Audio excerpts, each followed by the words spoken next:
Sabi po ng customer pag ginagamit nila ito, nag-ground daw sila.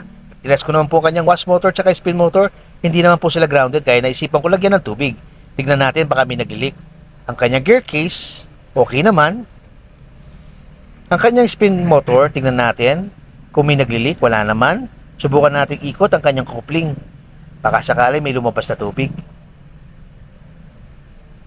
Meron nga mga puting-ting, no? Tignan nyo. Pag inikot ang coupling, may lumalabas na tubig doon sa shafting ng tab. Doon po dumadaloy ang tubig. Kaya siguro nag-ground sila mga puting-ting kasi may lumalabas na tubig sa belo. Ito naman po ang kanyang drain. May lumalabas din po tubig sa takip. Hindi po lapat ang valve pack niya. Kailangan din po natin palitan. Ganito po ako mag-actual test mga puting-ting. Huwag niyo po akong gagayahin. Ako po kasi sinisigurado ko lang kung grounded ba o hindi. Hawakan ko at habang umaandar, hindi po siya grounded mga puting-ting. Kasi hindi po ako nakuryente.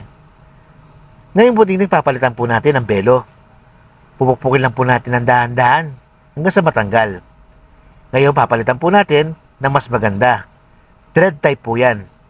Pagkalagay nyo, ilalak nyo lang po ng thread, okay na po. Ngayon papalitan po natin ang kanyang valve packing ng bago. Ito po yung bago. Okay mga puting-ting, salamat po sa panonood. God bless po sa ating lahat.